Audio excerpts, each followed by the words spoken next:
ආයුබෝවන් සියලුම දෙනාට ඔයගොල්ලෝ මේ දකින්නේ 2017 මැයි ජූනි පැරණි නිර්දේශයේ ලබා දුන්න අවසන් ප්‍රශ්න පත්‍රය. මේ වෙනකොට අපි කලින් වීඩියෝස් දෙකකින් කතා කළා 2015 මැයි පැරණි නිර්දේශයේ ප්‍රශ්න පත්‍රයත් 2016 ජූන් පැරණි නිර්දේශයේ ප්‍රශ්න පත්‍රයත් මේ තියෙන්නේ පැරණි නිර්දේශයේ ලැබුණු අවසන් ප්‍රශ්න පත්‍රය 2017 මැයි ජූනි. මේකෙත් අර කලින් දුන්න ප්‍රශ්න පත්‍ර දෙක වගේම ඕගලන්ට සෑදිය හැකි ගැටලු වගේම සෑදිය නොහැකි ගැටලුත් තියෙනවා. සෑදිය හැකි හැම ගැටලුවක්මත් කලින් වගේම නිව් සිලබස් එකෙත් අන්තර්ගත වෙනවා. නිසා මේ සෑදිය හැකි ගැටලු පිළිබඳව ඒකේ පිළිතුරු සාකච්ඡා කිරීම තමයි මේ වීඩියෝ එකේදී බලාපොරොත්තුව. ඒතර මම සුපුරුදු විදිහටම ප්‍රශ්න පත්‍රය ළඟ නැති දරුවන්ට ඒ ප්‍රශ්න පත්‍රය ඩිස්ප්ලේ කරන්නම්.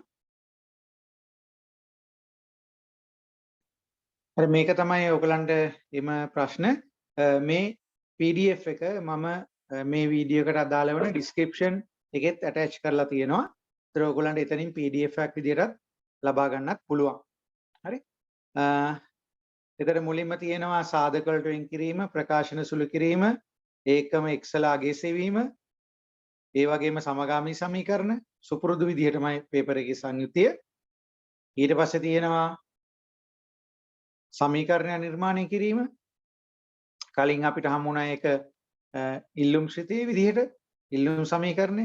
ඒ වගේම 6 වෙනි එකේ තියෙන අවකලනය කිරීම. ඊට පස්සේ 7 වෙනි එකේදී අනුකලනය කිරීමක් තියෙනවා. මේ ගණන් ටික 2016 ප්‍රශ්න පත්‍රය හා සමානවමයි. ඊට 8 වෙනි කොටස අපිට බෑ.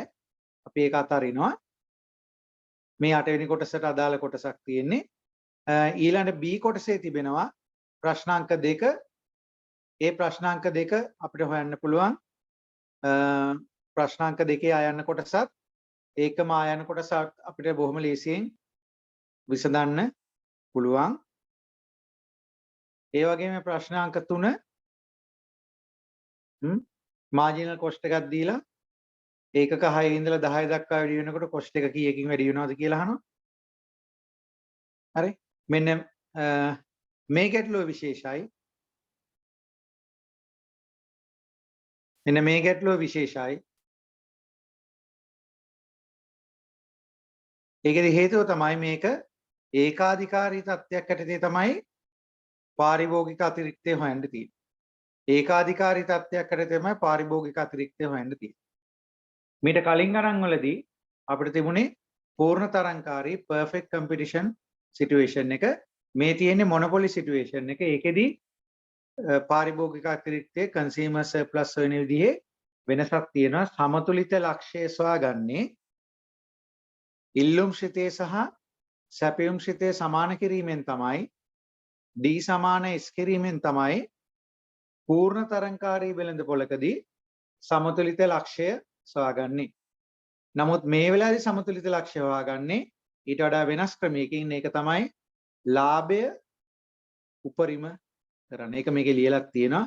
ඒක නොදුන්නත් ඒක මතක තබා ගන්න ඕනේ. ලාභය උපරිම කිරීමෙන් ලාභය උපරිම වන අවස්ථාවේදී මාජිනල් රෙවෙනියු එක මාජිනල් කොස්ට් එකට සමානයි. අපි ගැටලුවේදී ඒ පිළිබඳ වැඩි විස්තර කතා කරමු. ඒ ක්‍රමයට තමයි මෙතනදී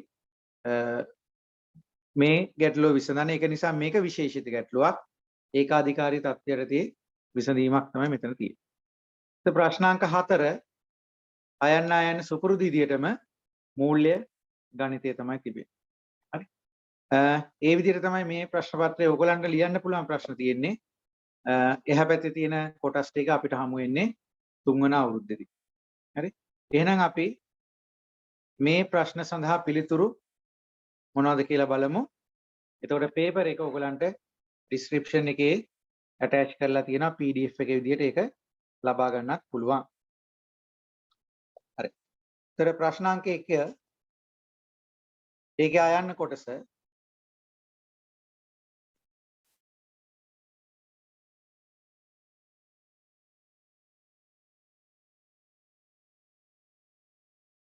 අයන්න නෙමෙයි අතර මේක තියෙන්නේ 1 කියලානේ.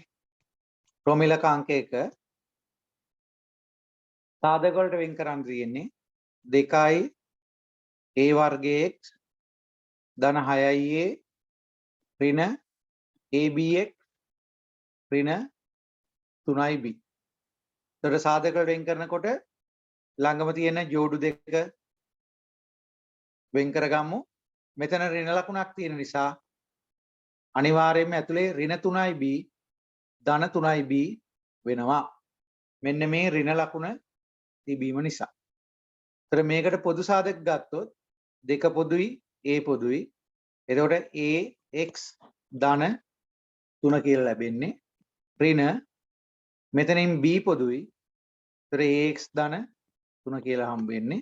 ඒතර මේ දෙකටම පොදුයි ax ධන 3. ඒතර ඉතුරු වෙනවා 2i a ඍණ b. 2i a ඍණ b.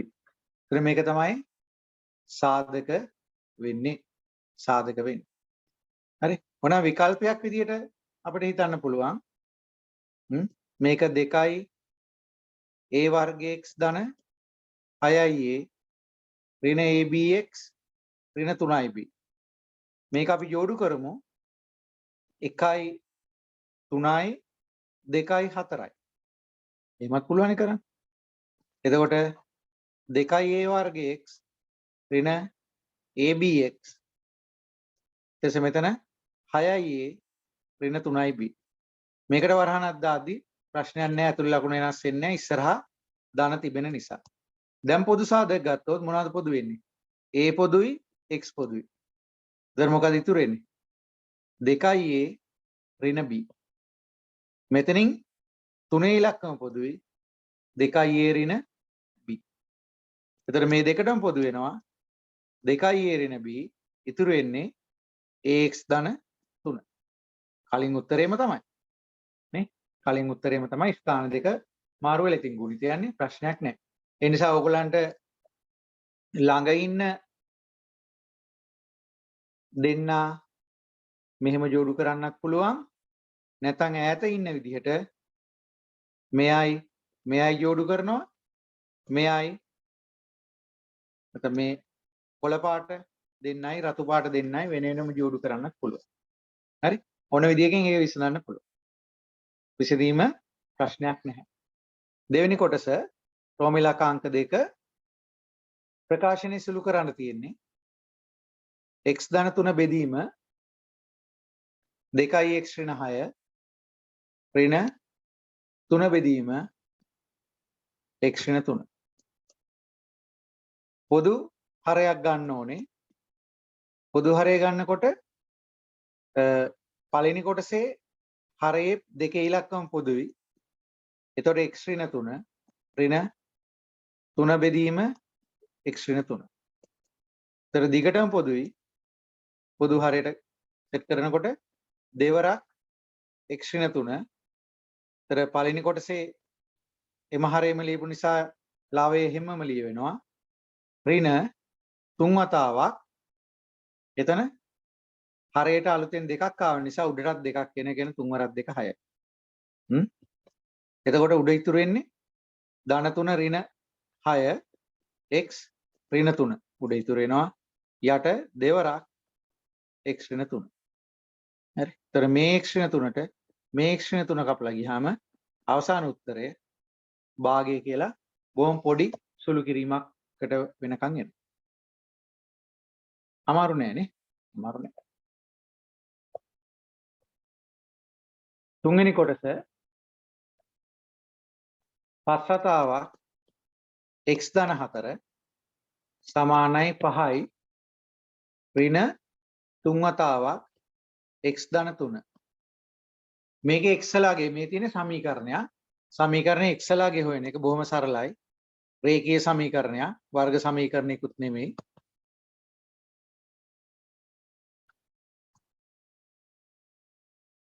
right? තර x පදේ වම් පැත්තට ගෙන ආපුවාම 8ix එහා පැත්තට ගියාම ඍණ 24යි. ඍණ 24යි ටෝටල් එක.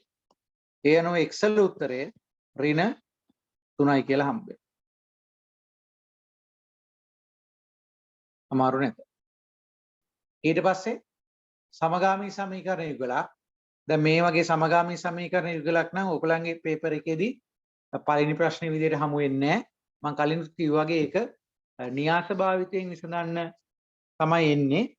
අන්තිම ගැටලුවක් විදිහට න්‍යාස භාවිතයෙන් විසඳීමක් බලාපොරොත්තු වෙන්න පුළුවන්. මේ තියෙන නම් සාමාන්‍ය විදිහටම අපි සාමාන්‍ය පෙළදී කරපු විදිහටම සමීකරණ දෙකෙන් xi සෙවීමක් තමයි බලාපොරොත්තු වෙන්නේ.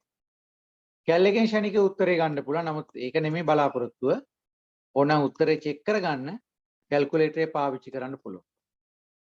x හෝ y අයින් කරන්න ඕනේ. y අයින් කරන එක ලේසි. පළවෙනි සමීකරණේ 5න් වැඩි කරනවා. එතකොට මේක 10x ඍණ 5y 12 සරප්පා 60 අංක 3. දෙවෙනි සමීකරණේ මුකුත් කරන්න ඕනේ නැහැ. මොකද ධන 5y ඍණ 5y හම්බ වෙලා තියෙන නිසා 2යි 3යි එකතු කරනවා. එතකොට හම්බ වෙනවා 13x සමානයි 65යි. ඒ නිසා x වල උත්තරේ හම්බ වෙනවා අපිට 5යි කියලා. y ගන්න පුළුවන් එකෙන් හෝ දෙකෙන් දෙවරක් x 5යි ඍණ y සමානයි 12යි ඍණ y සමානයි 12න් 10ක් අඩු කළාම 2යි. ඒ නිසා y කියලා කියන්නේ ඍණ 2යි. ඒතර අන්තිම උත්තරයක් ප්‍රකාශ කළොත් x සමානයි 5යි y සමානයි ඍණ 2යි.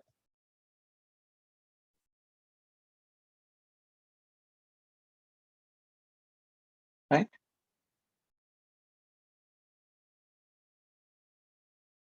ඊට පස්සේ වාක්‍ය ගැටලුව පස්වෙනි කොටස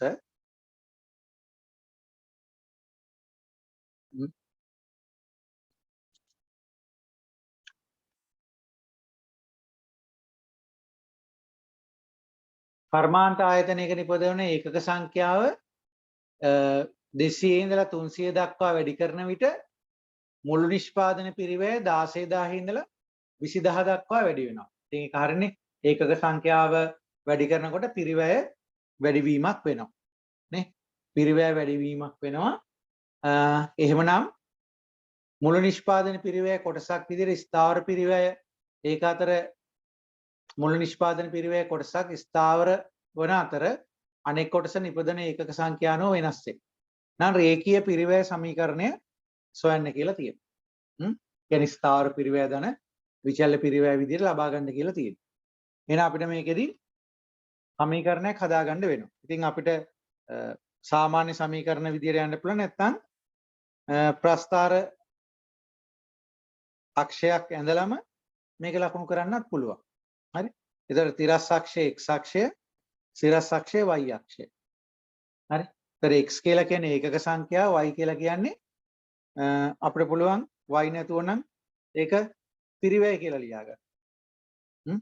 ඒක තමයි y කියලා කියන්නේ. සිංහලෙන්ම නමක් දෙන්නත් පුළුවන්. right? ඒතර අපිට කියනවා ඒකක 200ක් නිපදවද්දී 16000යි. මෙන්න එනම් පොයින්ට් එක. ඒකක 300ක් නිපදවද්දී ඒක වැඩි වෙනවා අනිවාර්යයෙන්ම කීය දක්වාද? 20000 දක්වා. මෙන්න ඒකට අදාළ පොයින්ට් එක. එහෙනම් මෙන්න රේඛාව. ඒතර මේ රේඛාවේ සමීකරණය තමයි අහන්නේ. ඉතින් අපිට ලක්ෂ ලියා ගන්න පුළුවන් මේ ලක්ෂය මොකද්ද? 300කම 20000. ඒක 20000කම 300 වෙන්නේ. මොකද හේතුව මේකේ ස්වයාත්ත විචල්්‍ය වෙන්නේ ඒකක සංඛ්‍යාව. ඒසත් ඒක හොඳට ඔලුවට ගන්න. මේක කලින් පේපර් එකෙත් මෙවැනි මම පැහැදිලි කළා 2016 ජූන් පේපර් එකේදීත් 2016 ජූනි පේපර් එකේදීත් මෙවැනිම එකක් මම පැහැදිලි කළා. ඒ කියන්නේ ස්වයාත්ත විචල්්‍ය වෙන්නේ ඒකක සංඛ්‍යාව. මේ තියෙන්නේ මේ ඒකක සංඛ්‍යාව. පරායත්ත විචල්්‍ය වෙන්නේ පිරිවැය.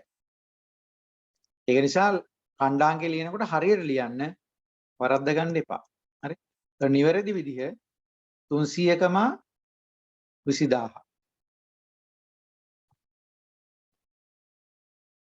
මේ ලක්ෂය 200කම 16000. හරි එහෙනම් මුලින්ම අපිට එහෙනම් හොයාගන්න පුළුවන් අනුක්‍රමණයේ y වෙනස බෙදීම x වෙනස.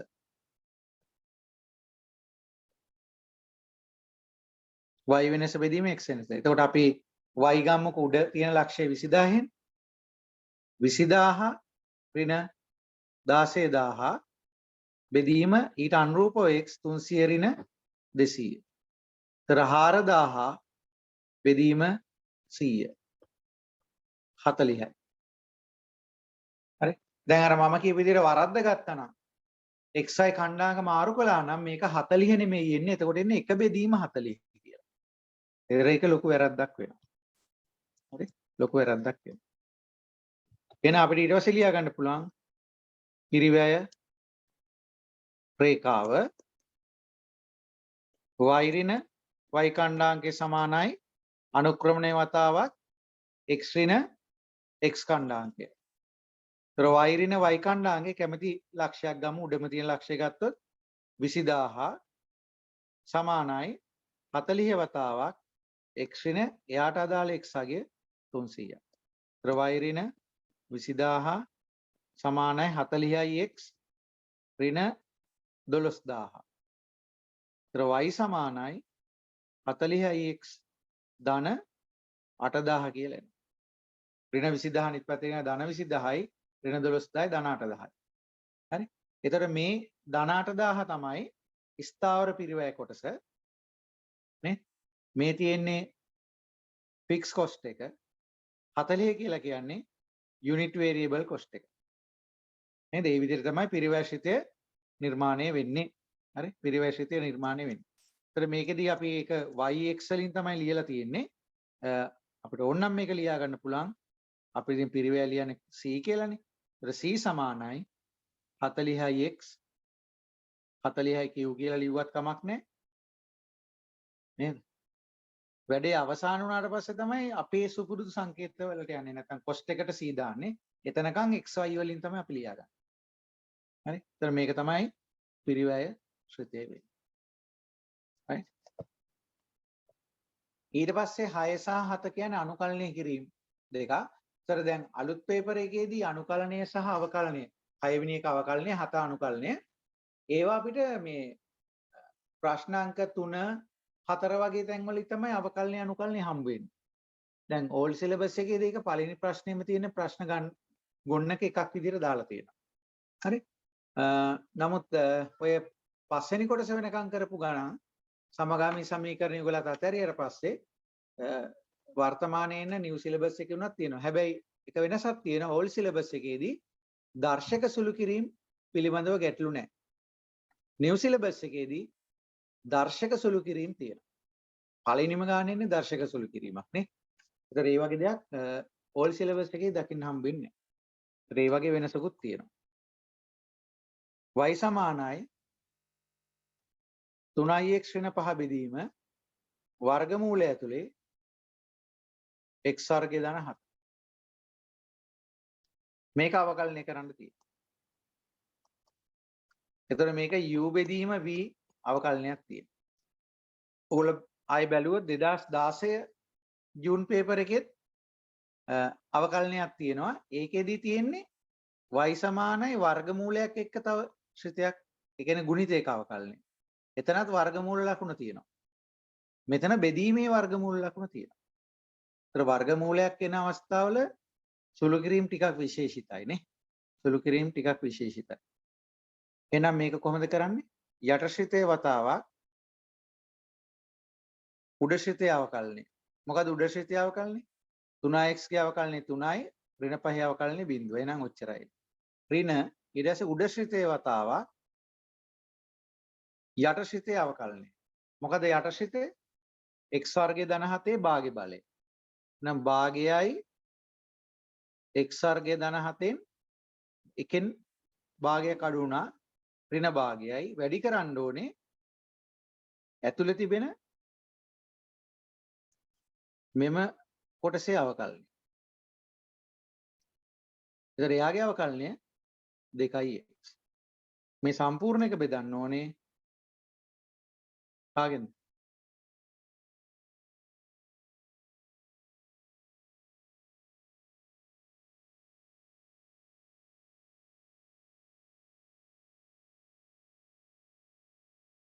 මෙතන දෙකේ ඉලක්කමට මෙතන දෙකේ ඉලක්කම කපලා දාන්න පුළුවන්. එතකොට උඩ තියෙන දේවල් ගත්තොත් 3 වතාවක් 3 ඉලක්කම ඉස්සරහට ගමු. වර්ගමූලය x වර්ගය ධන 7 ඍණ මොකද්ද උඩ ඉතුරු වෙන්නේ? x වතාවක් 3x ඍණ 5. බෙදීම ඍණ භාග්‍ය බලය යටට එනවා ධන භාග්‍ය බලය විදියට. එන වර්ගමූලයේ විදියට. x වර්ගය ධන 7. මේ මුළු ඔක්කොම ටික බෙදන්න ඕනේ ආයෙත් x වර්ගය ධන 7. හරි. එතකොට මෙතන වෙනම මේ ලාභය තනි කරගත්තොත් ඒකේ වෙනම පොදු හරයක් ගන්න පුළුවන්. ඒ හරය වෙන්නේ මොකද්ද? මෙන්න මෙතන තියෙන මෙන්න මේ වර්ගමූල x වර්ගය ධන 7. හරි. ඒක එතකොට මේ පැත්තට මෙයත් එක්ක වැඩි වෙනවා. හරි. වැඩි වෙනවා. ඒතර වැඩි වුණාට පස්සේ මොකද ලැබෙන උත්තරේ වෙන්නේ? ඒ වැඩිවීමේදී මේ වර්ගමූලයට මෙතනින් එන මේ වර්ගමූලය භාග්‍ය බලය වැඩි කිරීම භාග්‍ය බලය කියන භාග්‍ය බල දෙක එකතු වෙනවා වැඩි කිරීමෙන්. එතන නම් උත්තරේ වෙන්නේ 3 වතාවක් x වර්ගය ධන 7. ඍණ x වලින් වැඩි කරලා මේක ලිව්වොත් 3x වර්ගය ධන 5x. ඒතර හරයට එන්නේ මෙතන තියෙනවා x වර්ගය ධන 7 භාග්‍ය බලය මෙතන නිකම් x වර්ගය ධන 7. ඒතකොට x වර්ගය ධන 7 එකමාරක් එන්නේ. 3 බෙදීම දෙකක්. මේක සුළු කරලා අන්තිම උත්තරය ලියා ගන්න පුළුවන්. මොකද අන්තිම උත්තර අපි කෙලිම ලිව්වොත් මේක වරහන වැඩි කළාම 3x වර්ගය එනවා. ඒ 3x වර්ගයයි මෙතන එන 3x වර්ගය කපලා යනවා. එතකොට ලැබෙන්නේ මොකද්ද? 4 3 21යි ධන 5x.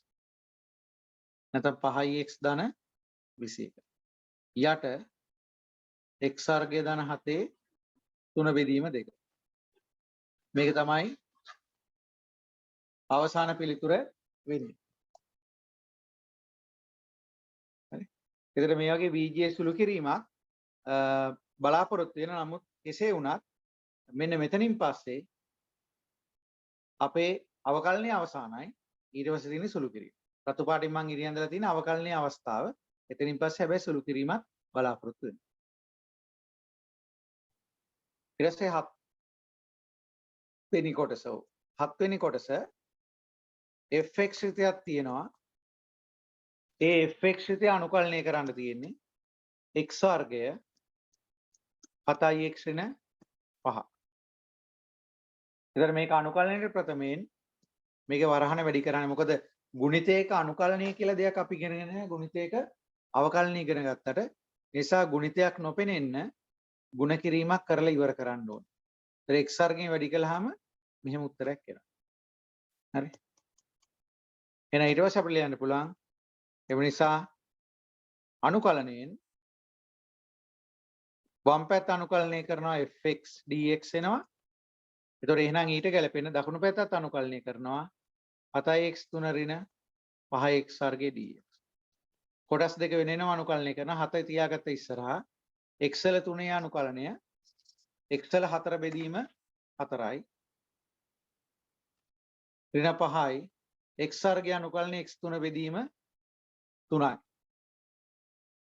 නේද? ධන k.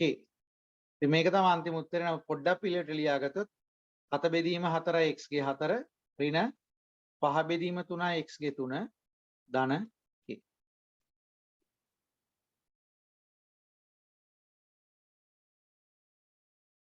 ඒතර පළවෙනි ගානෙන් අපිට කරන්න පුළුවන් වෙන්නේ ඔන්න ඔය ටික. ඊට පස්සේ අපිට එනවා b කොටසට. b කොටසේ ප්‍රශ්නාංක 2. ඒකත් ආයන්න කොටස. මිල දීලා තියෙනවා simple p විචල්්‍ය මිලක් තියෙන quantity එක මත රඳා පවතින මිල දීලා තියෙනවා. මිල රුපියල් q ඍණ 40 බෙදීම 4 වන විට පාරිභෝගිකයන් විසින් q ප්‍රමාණය මිලදී ගනියයි සලකනවා. විකුණුම් ආදායම 4800ක් වෙන්න කොච්චර ඒකක සංඛ්‍යාවක් විකුණන්න ඕනද කියලා අහන්නේ. හරි. එහෙනම් අපිට පුළුවන් මේ නිසා ආදායම හොයාගන්න. ආදායම revenue එක හොඳ revenue එක ගන්න හැමදාම එකම විදියට P into quantity එක. ඒතර quantity එක මෙතන තියෙන්නේ Q සංකේතයෙන් x නෙමෙයි. මම කලින් video එකෙන් කිව්වා අපි සමහරලාට මෙතනට x කියලා ලියනවා. හැබැයි price එක ඇතුලේ තියෙන x නෙමෙයි Q. හරි? එතකොට QX කියන දෙන්නම එකම ස්ටේජ් එකට ආපුවම මේක වැරද්දක් බවට පත් වෙනවා. අවුලක් පැටලිල්ලක් බවට පත් වෙනවා. ඒ නිසා එහෙම නොවෙන්න වග බලා ගන්න ඕනේ. එන R සමානයි Q ඍණ 40 බෙදීම 4 වතාවක් Q. හරි. ඒතර මෙතනදී තියෙන්නේ සමීකරණයක් R සහ Q අතර අපිට ගානේ කියලා තියෙනවා R වලගේ කීයද කියලා. R කියන එක 4800ක් වෙන්න ඕනේ. R සමානයි 4800 විට. එන R වෙනකොට 4800 අපි ආදේශ කරනවා. දකුණු පැත්තේ Q වලින් වැඩි කරන්නත් පුළුවන්. Q වර්ගයේ ඍණ 40යි Q බෙදීම 4. හරි. R වෙනකොට 4800 ආදේශ කළා. අපෙන් අහන්නේ කොපමණ ඒකක සංඛ්‍යාවක් නිපදවන්න ඕනේද කියලා. එහෙනම් මෙතනින් Q හොයන්න පුළුවන්. හරස් අඩි කිරීම කළාම 4804ක් 19200යි Q වර්ගය ඍණ 40යි Q. ඒතර වර්ග සමීකරණය අපිට හම්බ වෙනවා Q වර්ගයේ ඍණ 40යි Q ඍණ 19200 සමානයි 0යි කිය. අනිවාර්යයෙන්ම මේ වර්ග සමීකරණයට අනිවාර්යයෙන්ම සාධක තියෙනවා. පූර්ණ සංඛ්‍යාත්මක සාධක තියෙනවා. එහෙම නැත්නම් Q පූර්ණ සංඛ්‍යා නොවෙන්න බෑනේ නේද? පූර්ණ සංඛ්‍යා වෙන්නම ඕනේ. ඒ නිසා අනිවාර්යයෙන් මේකට සාධක තියෙන. නමුත් අපිට එකවතාවම සාධක නිරීක්ෂණය වෙන්නේ නැහැ. නේද? එහෙනම් හොඳම ක්‍රමය තමයි මේකට සූත්‍රය ආදේශ කරන එක. ඍණ b ධන හෝ ඍණ වර්ගමූල b වර්ගයේ ඍණ 4ac බෙදීම 2a සූත්‍රය ආදේශ කරලා ගන්න එක තමයි ලේසිම ක්‍රමය වෙන්නේ. හරි? එහෙනම් මම මේක උඩට ගත්තොත් එම නිසා q සමානයි ඍණ b ධන හෝ ඍණ වර්ගමූලය ඇතුලේ b වර්ගයේ ඍණ 4ac බෙදීම 2a. මේක ආදේශ කරනවා. ඍණ b කියලා කියන්නේ ඍණ 40යි ධන හෝ ඍණ වර්ගමූලය ඇතුලේ ඍණ 40 වර්ගයේ ඍණ 4යි a කියන්නේ 1යි c කියලා කියන ඍණ 19200යි බෙදීම 2යි a කියලා කියන්නේ 1යි. හරිනේ? දැන් මේක සුළු කරගන්න ඕනේ. ඒතර මෙතන තියෙන්නේ ඍණය ධන හෝ ඍණ වර්ගමූල ඇතුලේ ඉලක්කම කීයද? වර්ගමූල ඇතුලේ අපිට හම්බ වෙන්නේ 78400යි කියලා. බෙදීම 2. 40 ධන හෝ ඍණ 78400 වර්ගමූලය 280යි කියලා ලස්සන ඉලක්කමක් එනවා. බෙදීම 2. හරි. ඒතර ධනාගය ගත්තොත් 40 ධන 280 320යි 320 දෙකෙන් බෙදුවාම 160යි හෝ ඍණ ඉලක්කම ගත්තාම වෙන්නේ 40 ඍණ 280 240යි බෙදීම 2 ඍණ 120යි. ඒතර මේ ඍණ 120 කියන එක අදාළ නොවේ. නැත්නම් නොගැලපේ. නොගැලපේ කියලා ලියන එක තමයි ලස්සනම නේ. නොගැලපේ. හරි නොගැලපේ. එහෙනම් මෙතනින් ලැබෙන උත්තරය එම නිසා අදාළ quantity එක ඒකක 160යි. ඒකක 160යි. අපෙන් අහන්නේ ඔන්න ඔය උත්තරේ. විකුණුම් ආදායම රුපියල් 4800ක් වෙන්න කොපමණ එක සංඛ්‍යා නිපදවිය යුතුද කියලා. හරි? කොපමණ ඒක සංඛ්‍යාවක් නිපදවිය යුතුද කියලා අහනවා. right මෙතනින් පස්සේ තව ප්‍රශ්නයක් අහන්නත් පුළුවන්. හරි තවත් ප්‍රශ්නයක් අහන්න පුළුවන්. නෝට් එක කියලා දාලා අපි ලිව්වොත් තව ප්‍රශ්නයක් අහන්න පුළුවන්. මොකද මේ ප්‍රශ්නය එවිට මිල කොපමණද? මොකද නිශ්චිත මිලකට නෙමෙයිනේ විකුණන්නේ. quantity එක අනුව වෙනස් වෙනවා. මොකද මිල දීලා තියෙන්නේ Q ඍණ 40 බෙදීම 4. නේද? Q ඍණ 40 බෙදීම 4. ඒ කියන්නේ මිල කියන එක quantity එක මත රඳා පවතිනවා. එහෙනම් quantity එක දැන් 160යි නම් ඒ අනුව මිල හොයාගන්න පුළුවන්. එහෙම ප්‍රශ්නයකුත් අහන්න තිබුණා.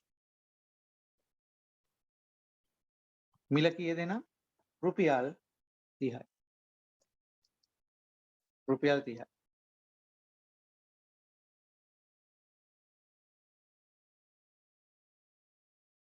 හරි. රුපියල් 30යි. එහෙම ප්‍රශ්නයකුත් අහන්න තිබුණා. මේකෙදී අහලා තිබුණේ නැහැ. ඕනනම් අහන්නත් පුළුවන්. නිසා ඒකත් අපි රහන් කරගත්තට පාඩු වෙන්නේ නැහැ.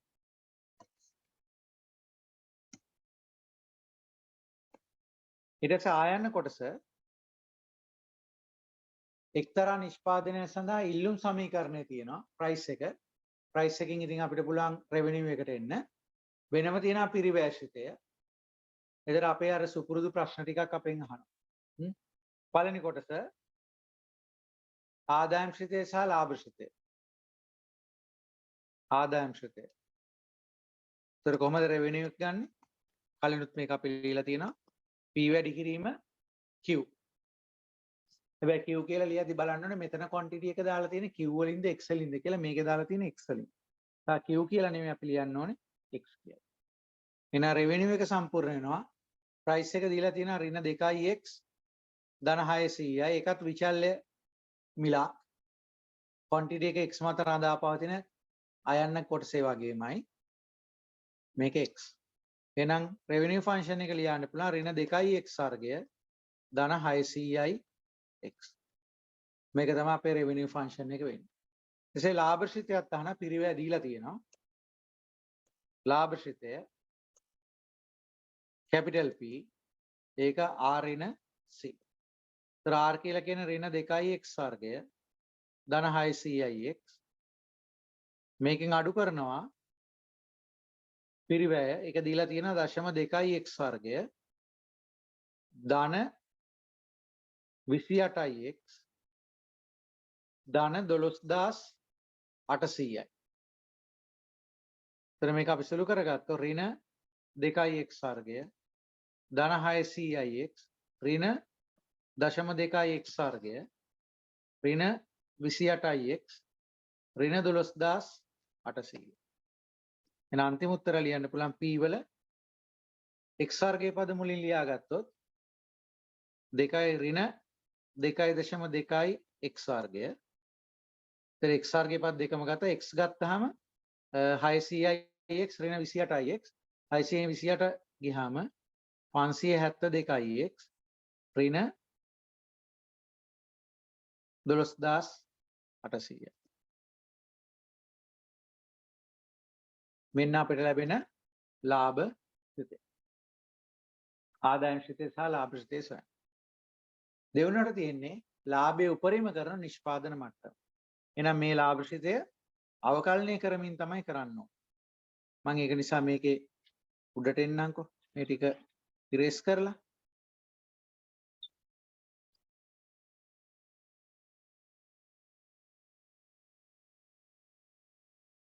එහෙනම් මේ අපි දැන් හොයාගත්ත P කියන ශ්‍රිතය අවකලනය කරන්න ඕනේ. එන අංක 2 කියලා දාලා ලියන්න පුළුවන්. හරි. dp යට dx dq හෝ dx මේලයි dx. මේක අවකලනය කරපුවාම දෙකේ ඉලක්කම පල්ලෙහාට එවිලා 2.2ත් එක ඇඩි කළාම 4.4 වෙනවා. ඒක ඍණ x ධන 572යි. මේ 572යි. එහෙනම් ඊට පස්සේ ලියන්න පුළුවන් P උපරිම හෝ අවම. අනිවාර්යෙන් උපරිම තමයි වෙන්න ඕන. නමුත් අපේ ගණිතමය වශයෙන් ගත්තාම අවකලන සංගුණකයේ බිඳුව වෙන උපරිම අවම දෙකේදීම. උපරිම අවම විට dp යට dx සමානයි බිඳුව.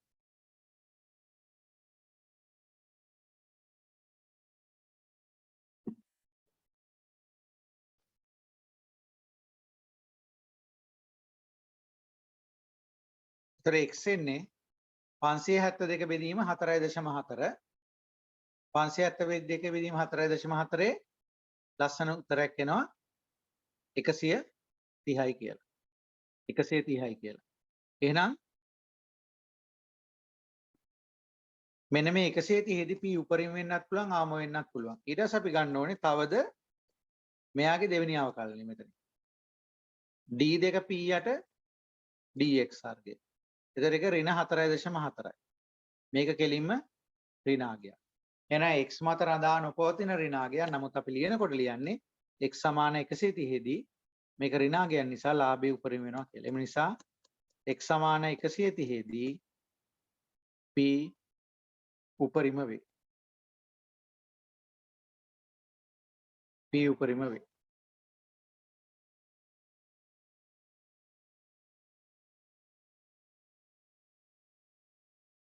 p උපරිම වේ. ඒක තමයි ලාභයේ උපරිම වන නිෂ්පාදන මට්ටම වෙන්නේ. ඒ වෙලාවේදී මිල අහනවා. පස්සේ උපරිම ලාභයත් අහනවා. එහෙනම් මේ යට තියෙන මිල අහන්නේ දෙවෙනි කොටසේනේ. හරි. උපරිම වේ. එහෙනම් මේක අපේ එක පිළිතුරක්. හරි. එක පිළිතුරක්. එවිට simple p. ඊට පස්සේ capital P. හරි. simple capital මාරු කරගන්න එපා. simple p ඍණ 2x ධන 600. ඍණ දෙවරක් x n 130 ධන 600 සමානයි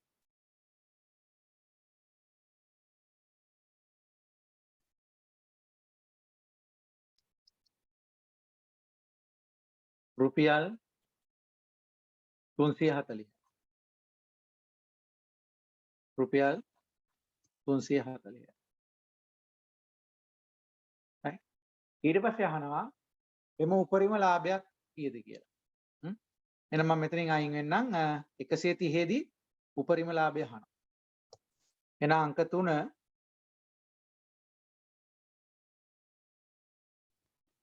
එම උපරිම කැපිටල් P.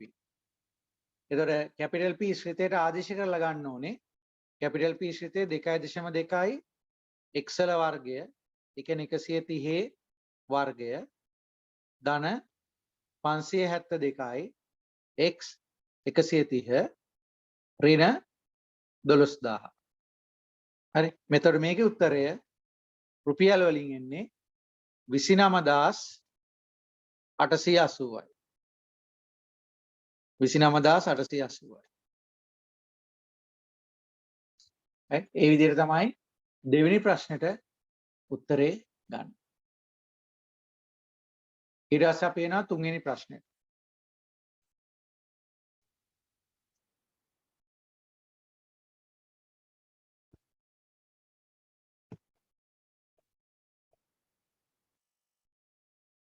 අයන කොටස.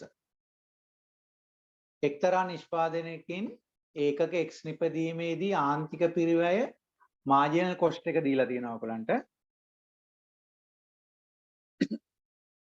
MCX කියලා තියෙන. ඉතින් අපේ ලේසියට ෆන්ක්ෂන් එක x නොලියා ඉන්නවා. ඒක ලිවීමේදී පහසුවක් නිසා. හරි. 30. 2x වර්ගයේ ඍණ 8x ධන 30. මගෙන් දෙන්න ලබයි. ආයතනයේ දැනට දිනකට ඒකක 6ක් හදනවා. ඒක 10 දක්වා වැඩි කළොත් කොච්චර අමතර පිරිවැයක් දරන්න වෙනවද කියලා අහන්න. 6 ඉඳලා 10 දක්වා වැඩි කරාම අමතර පිරිවැය. එහෙනම් අපිට ලියන්න පුළුවන් අමතර පිරිවැය නේද? දැන් අපි අමතර කෑල්ල අමතක කරමුකෝ. පිරිවැය කියලා ලිව්වොත් පිරිවැය කියන්නේ මොකද්ද? මේ මාර්ජිනල් කොස්ට් එක අනුකලනය කරන්න ඕනේ. මාර්ජිනල් එක අනුකලනය කරපුවාම තමයි පිරිවැය C එන්නේ. ඒ කියන්නේ C අවකලනය කළාම MC එනවා. MC අනුකලනය කළාම C එනවා. හරි. එතකොට අපිට දැන් තියෙන අමතර. එතකොට අමතර කියන එක එන්නේ කොහොමද? 6 ඉඳලා 10 දක්වා නිශ්චිත අනුකලනයක් කරපුවා. අමතර කියන එක එන්නේ 6 ඉඳලා 10 දක්වා කියන එකත් එක්ක. එහෙනම් කෙලිම මේ නිශ්චිත අනුකලනය ඇගීමටයි යන්න තියෙන්නේ. ඒතර MC දීලා තියෙනවා 2x වර්ගය ඍණ 8x ධන 30 මේක අනුකලනය කරනවා 6 ඉඳලා 10 දක්වා. මුලින්ම සාමාන්‍ය අනුකලනය ලියන්න ඕනේ. දෙවරක් x වර්ගය අනුකලනය x3 බෙදීම 3යි ඍණ 8යි x ගේ අනුකලනය x වර්ගය බෙදීම 2යි 30 අනුකලනය 30යි x. ඒතර මේක 6 ඉඳලා 10 දක්වා අනුකලනය කරන්න ඕනේ. ඒතර මේක සුළු කළොත් 2 ඒවා 4යි. මුලින්ම 10 ආදේශ කරනවා. 2 බෙදීම 3යි 10 තුන්වෙනි බලය ඍණ 4යි 10 වර්ගය ධන 30යි 10. මෙන්න පළවෙනි සෙට් එක. මේක සාමාන්‍ය ලියන්න ඕනේ. ලියලා තමයි ඊට සුළු කරන්න. එක වතාවෙම උත්තරයක් ගන්න අමාරුයි හිතින්. ඊට පස්සේ 6 ආදේශ කරනවා.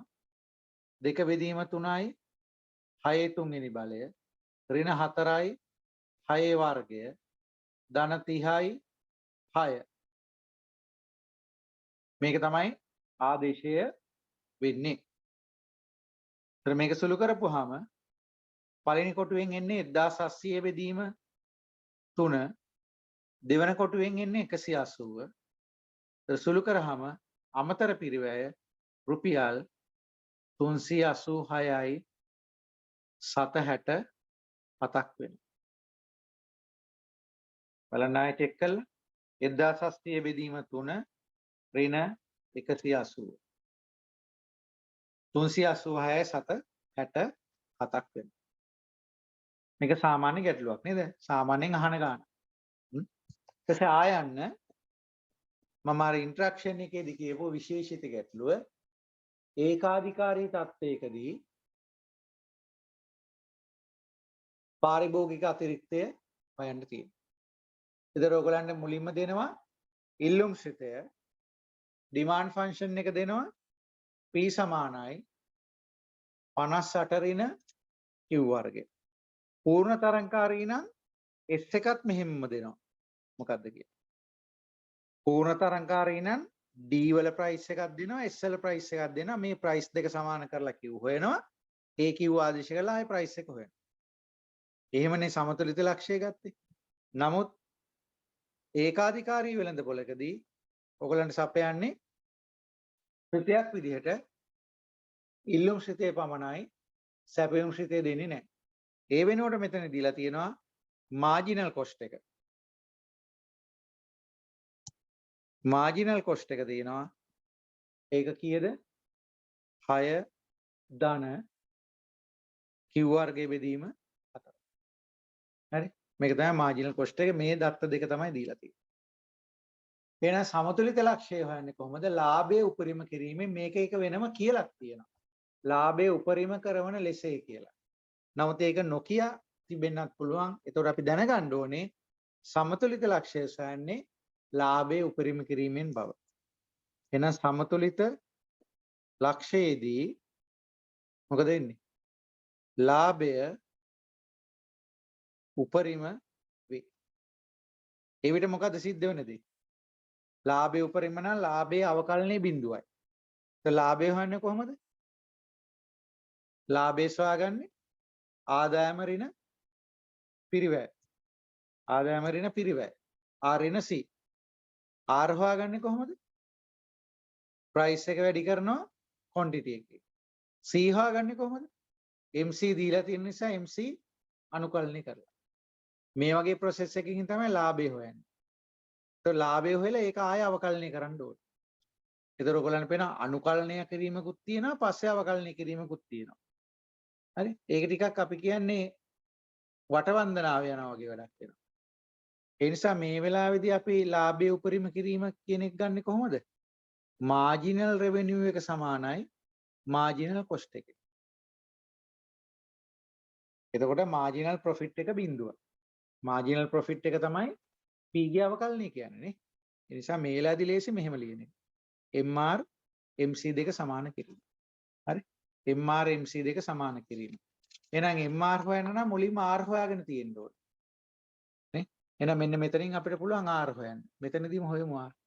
R කියලා කියන්නේ P * Q. ඒතර ප්‍රයිස් එක 58 ඍණ Q වර්ගය වැඩි කිරීම Q 58යි Q ඍණ Q ගේ 3 බලය. ඒ නිසා මෙතනින් හොයාගන්න පුළුවන් MR කියන්නේ කොච්චරද කියලා. 58 ඍණ 58යි Q ගේ අවකලනය 58යි Q ගේ 3 අවකලනය 3යි Q වර්ගය වෙනවා. මේක උප සොයා ගැනීමක්. ඒක මෙතනට එනවා. 58 ඍණ 3යි Q වර්ගය MC ගානේ දීලා තියෙනවා 6 ධන Q වර්ගය විදීම 4යි. අපි දිගටම 4ෙන් වැඩි කරන් ගියහම ලේසි. ඒතර 58 ඒවා 4ක් 232යි.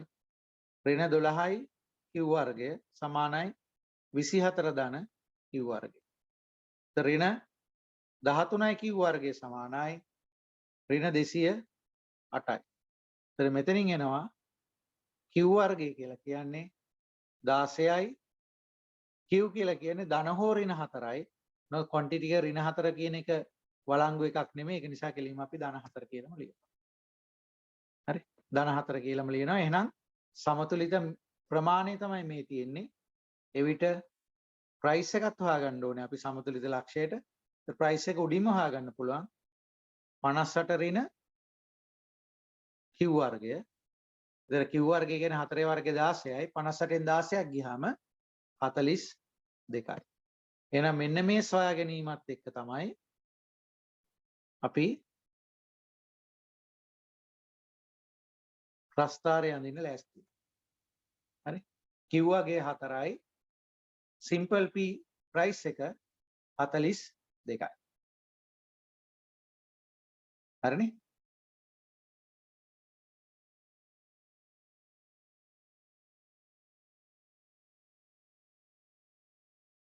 මෙන්න Q මෙන්න සිම්පල් P ප්‍රයිස් එක. මෙන්න ඩිමාන්ඩ් ෆන්ක්ෂන් එක මෙන්න සප්ලයි ෆන්ක්ෂන් එක.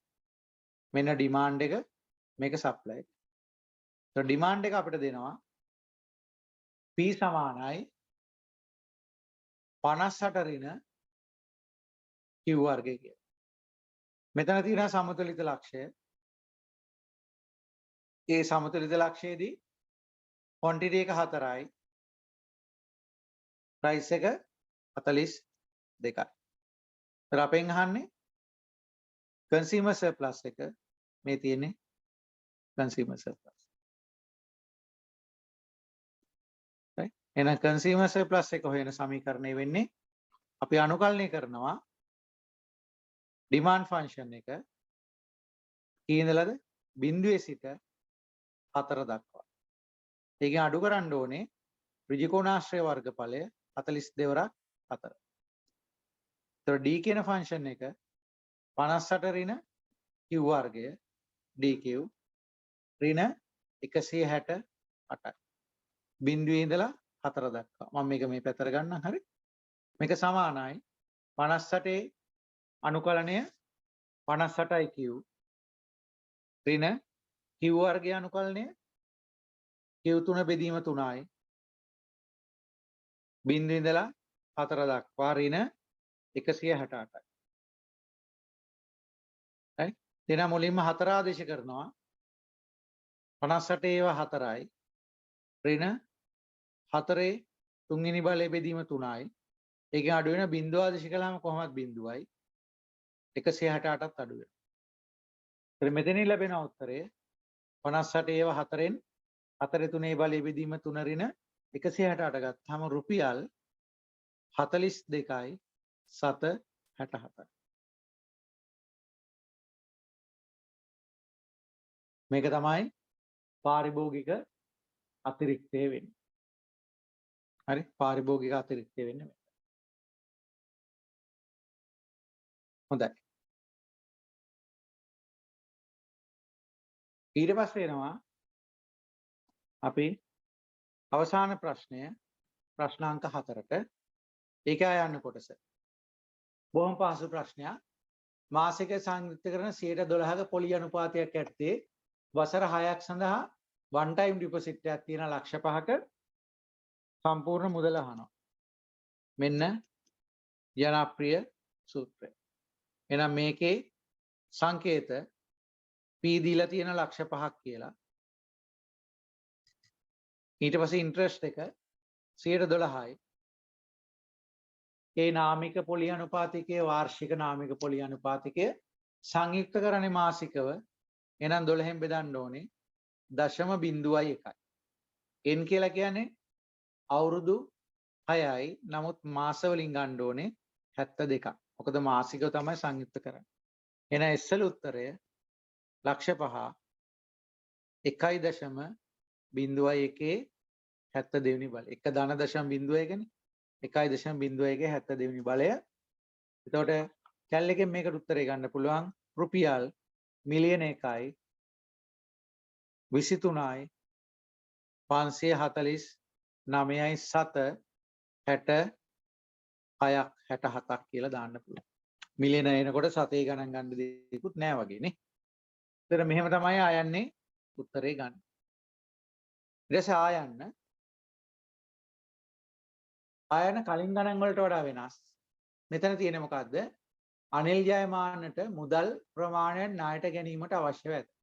එයාට ණයක් ගන්න ඕන වෙලා තියෙනවා. ණය මුදල කීයද කියලා කියන්නේ නැහැ. එයාට ඔෆර්ස් දෙකක් තියෙනවා. A කියන බැංකුවෙන් එයාට පොලියක් අය කරනවා වෙනවා 15.2ක. ඒක අර්ධ වාර්ෂිකව තමයි සංයුක්ත කරන්නේ.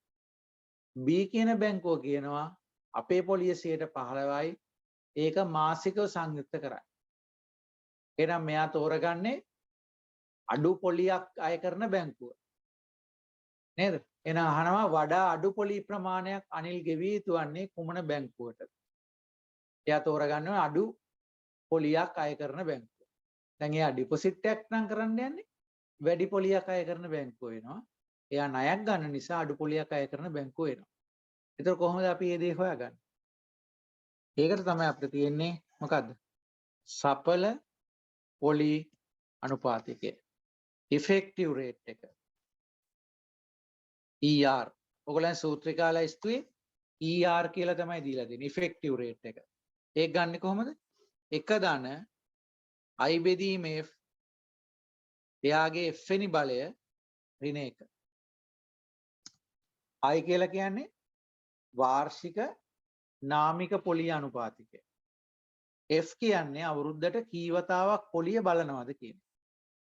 I කියන්නේ වාර්ෂික නාමික පොලිය අනුපාතිකය. F කියන්නේ අවුරුද්දට කී සැරයක්. ඒ කියන්නේ ෆ්‍රීකවන්සි කියන එකනේ. ෆ්‍රීකවන්සි කියන එක. ඒතර අපි A බැංකුවට ගියොත් A බැංකුවේ වාර්ෂික පොලිය අනුපාතිකය I කියලා කියන්නේ 15.2යි. නාමික වාර්ෂික පොලිය අනුපාතිකය 0.15 ෆ්‍රීකවන්සි එක ඒක අර්ධ වාර්ෂිකව බලන්නේ න අවුරුද්දට 2යි. I කියන්නේ අවුරුද්දේ පොලිය F කියලා කියන්නේ අවුරුද්දට බලන වාර ගාන. එන මේකේ ලැබෙන ඉෆෙක්ටිව් රේට් එක වෙන්නේ 1.0.152 බෙදීම 2 ඒකේ දෙවෙනි බලය ඍණ 1. ඒතර මේක සුළු කරපුවාම උත්තරේ වෙන්නේ 0.15 දශම ස්ථාන කිහිපයක් ඈතට ගන්න. මොකද දශම ගණන් වලින් තීරණය වෙනස් වෙන එකයි. ඒතර මේක 15.78යි ප්‍රතිශතය. 15.78යි. ඒතර මේක උප සොයා ගැනීමක් වෙනවා. ඊට පස්සේ අපි එනවා B බැංකුවට. B බැංකුවේ I කියලා කියන්නේ ඒකේ වාර්ෂික නාමික පොලිය අනුපාතිකයේ 15%යි 0.15යි. ඒකේ අවුරුද්දට කී සැරයක් බලනවද පොලිය? මාසිකව. එහෙනම් 12 සැරයක් බලනවා. එහෙනම් ඉෆෙක්ටිව් රේට් එක හොයාගන්න පුළුවන්. ER 1.0.15 බෙදීම 12 මේකේ 12 වෙනි බලය ඍණ 1. ඒතර මේකේ උත්තරේ වෙනවා දශම ස්ථාන 4කටම අපි අත් ලිව්වොත් 0.8යි. ඒ කියන්නේ 16.0.08. මෙයා ඩිපොසිට් එකක් කිරීමට බැංකුවක් නම් තෝරන්නේ B කියන බැංකුව තමයි වඩා හොඳ. මොකද වැඩි පොලියක් දෙන්නේ එතන. දැන් බලන්න නාමික පොලි අනුපාතිකය ගත්තාම මේක 15.2යි. මේක 15යි. නමුත් නාමික පොලි අනුපාතිකය ඒ බැංකුවේ වැඩි වුණාට සඵල පොලි අනුපාතිකය ඉෆෙක්ටිව් රේට් එක වැඩි වෙන්නේ B බැංකුවේ. හේතුව එයාගේ ෆ්‍රීකවන්සි එක වැඩි ළඟ පොලිය දෙනවා. අර අවුරුද්දට 2යි මෙයා 12ක් දෙනවා. ළඟ පොලියට දෙනවා. ළඟ පොලියක් ගෙවන නිසා. නමුත් දැන් කතාව යන්නේ අනිත් පැත්ත. මෙයයි බැංකුවෙන් ණයක් ගන්න යන්නේ. එහෙනම් එයා තෝරගන්න ඕනේ මොකද්ද? මෙන්න මේ ඒ කියන බැංකුව තමයි එයා තෝරගන්න ඕනේ. හේතුව අඩු පොලියක් දෙන්නේ ඒ බැංකුව. එහෙනම් අන්තිමටම ලියන්න පුළුවන් වඩා අඩු පොලියක් ගෙවන ඒ බැංකුව කැපිටල් ඒ බැංකුව තෝරා ගන්න. හරි. එහෙනම් ඒ ගැටලුවත් එක්ක මේ ප්‍රශ්න පත්‍රයේ අපිට පිළිතුරු දෙන්න පුළුවන් ප්‍රශ්න ටික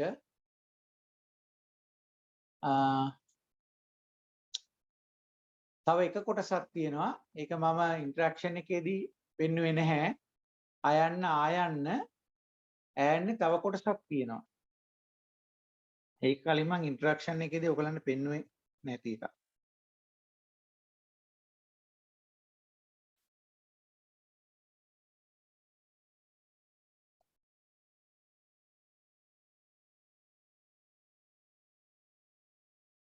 මෙන්න මේක. මොකද මේකේ තියෙන්නේ? රුපියල් මිලියනයක ණය මුදලක් එච්චරම ක්ලියර් නැහැ. මම කියවන්නම් ඒක. රුපියල් මිලියන 3ක ණය මුදලක් මාසිකව සංයුක්ත කරන 14.4ක පොලි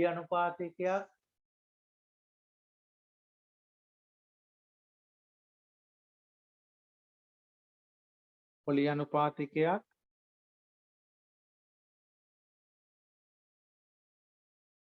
හරි මොකද ඒක ලියලා තියෙන්නේ රුපියල්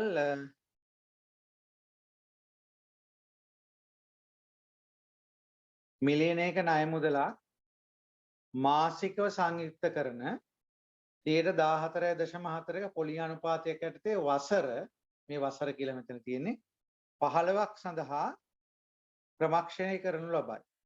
මාසික වාරිකයේ අගය සොයන්න. ඔක තමයි ගැටලුව. මේක මේ ෆොටෝ එකක්වත් එකක් නිසා ක්ලියර් මදි.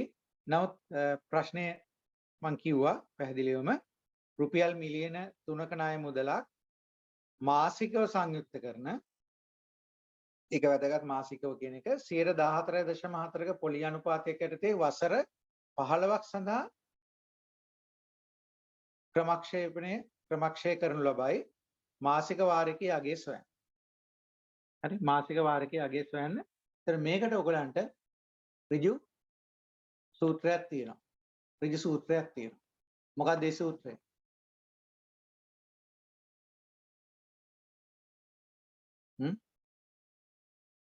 ඒකේ මාසික වාරිකයේ අගය තමයි අපෙන් අහන්නේ. ඒතර මාසික වාරිකයේ අගය හොයනවා නම් මම මෙතනම සූත්‍රය ලියන්නද? කරදරයක් නැහැ කියලා මට හිතෙනවා. මෙතන මම සූත්‍රය ලිව්වොත් මොකද මාසික වාරිකයේ අගය වෙන්නේ? සූත්‍රය තමයි A සමානයි R බෙදීම I එක ඍණ එක ධන I ගේ ඍණ n වෙනි බලය. නේද? ඒ කියන්නේ වර්තමානාගේ මිලියන 3යි ඒවලාගේ ප්‍රසන්ට් වැලියු එක මිලියන 3යි ඒක වාරික වලින් අනාගතයේදී ගෙවනවා. ඒකනේ ණය ගත්තාම සිද්ධ වෙන දේ නේද? එහෙනම් මේකේ සංකේත ලයිස්තුව අපි හොයාගත්තාම A කියලා කියන්නේ මිලියන 3යි. R තමයි අහන ප්‍රශ්නේ I කියලා කියන්නේ 114.4යි. හැබැයි ඒක වාර්ෂික පොලිය මාසිකව සංයුක්ත කරන්නේ 12න් බෙදනවා. එතකොට ලැබෙන උත්තරය 14.4 බෙදීම 12 බෙදීම 100 නේ. දර උත්තරේ 0.0112යි. එතකොට n කියලා කියන්නේ අවුරුදු 15යි මාස වලින් 12 සරක් 15 180යි. එතකොට මේක අපි ආදේශ කරන්න ඕනේ. මේක ආදේශ කරන්න ඕනේ. එතකොට a කියලා කියන්නේ මම මේ පැත්තට ගන්නම් මිලියන 3යි සමානයි r අහන ප්‍රශ්නය i කියලා කියන 0.12යි. එක ඍණ එක ධනයි. ඒ කියන්නේ 1.0.12යි කියන එක. එයාගේ ඍණ මේක වරහණක් දාගත්තොත් එයාගේ ඍණ 180 වෙනි බලය. හරි. ඒතර මේක සුළු කරලා r කෙලිම හොයාගන්න පුළුවන්. කැල් එකෙන්ම සුළු කරලා ගන්න පුළුවන් එක වතාවේ 1.0.12 ඒකේ ඍණ 180 වෙනි බලය. එකෙන් අඩු වෙන්න ඕනේ යා. අපි නමුත් අඩු කරන්න එක. ඒක බෙදනවා 0.12න්. ඊට පස්සේ ඒක උඩයට මාරු කරනවා. මාරු කරලා වැඩි කරනවා මිලියන 3. ඒතර උත්තරය වෙනවා රුපියල් 40,761යි 768ක් ගෙවන්න ඕනේ.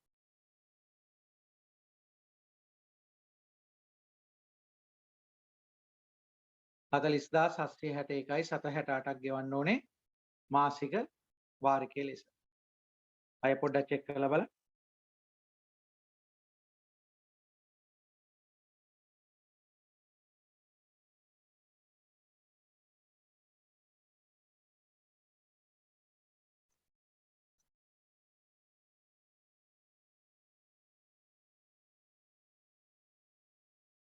හරි 40,761යි 768ක් ගෙවන්න ඕනේ.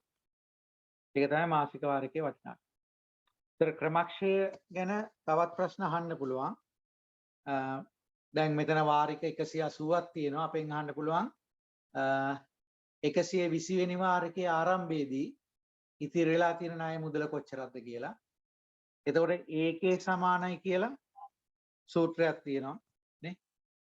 ඒකේ සමානයි කියන සූත්‍රය නේ. ඒතර අපෙන් අහන්නේ 120 වෙනි වාරිකයේ ආරම්භයේදී නම් 121 ආරම්භයේදී තියෙන ණය මුදල නම් එතකොට K කියලා කියන්නේ 120 වෙනවා. හරි. 120 වෙනි වාරිකයේ ආරම්භයේදී ණය මුදල කීයක් ඉතිරි වෙලා තියෙනවද කියලා ඇහුවොත් K කියන්නේ 120යි. හැබැයි අපෙන් ඇහුවොත් 121 වෙනි වාරිකයේ ආරම්භයේදී නෙමෙයි 120 වෙනි වාරිකයේ අවසානයේදී කොච්චරක් ඉතිරි වෙලා තියෙනවද කියලා. 120 වෙනි වාරිකයේ අවසානය කියලා කියන්නේ 121 වෙනි වාරිකයේ ආරම්භය කියන එක. එතකොට K කියලා කියන්නේ 121යි. ඒ නිසා බලන්න ඕනේ වචන දිහා. මොකද AK කියලා කියන එකේ තේරුම AK කියලා කියන්නේ K වෙනි වාරිකයේ ආරම්භයේදී ඉතිරි ණය මුදල. ඒතර ගානේ තියෙන ආරම්භයේද අවසානයේද කියන එක හොඳට බලන්න ඕනේ. එහෙම නොවුනොත් වරදිනවා එකකින් වෙනස් වෙනවා. නේ? පැහැදිලිද? ඒතර නැවත මම කිව්වොත් 120 වෙනි වාරිකයේ ආරම්භයේදී කියලා කිව්වොත් K කියන්නේ 120. 120 වාරිකයේ අවසානයේදී ඉතිරි මුදල කියලා ඇහුවොත් K කියන්නේ 121. ඒතර අන්න ඒ වගේ දේවල් සැලකිලිමත් වෙන්න. හරි. ඒතර ඔය ප්‍රශ්නයත් එක්ක මේ ප්‍රශ්න පත්‍රය අපිට කළ හැකි කොටස් සමාප්ත වෙනවා. ඒ අනුව මේ ප්‍රශ්න පත්‍රයේ අවසානට අපි ඇවිල්ලා තියෙනවා. කියනවා මම ඔයගලන්ට මේ වීඩියෝ එකත් එක්ක නිව් සිලබස් එකේ ප්‍රශ්න පත්‍ර 5ටම පිළිතුරු දීලා තියෙනවා.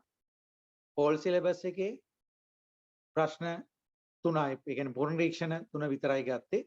ඒ පුනරීක්ෂණ 3ට උත්තර දීලා තියෙනවා. ඒ කියන්නේ පසුගිය ප්‍රශ්න පත්‍ර 8කට පිළිතුරු දීලා තියෙනවා.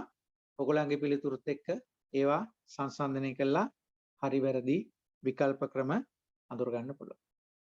හරි. එහෙමනම් අපි මේ වීඩියෝෙන් දැන් නතර වෙනවා. එන සියලු දෙනාටම ජයක් වේවා. ආයුබෝවන්.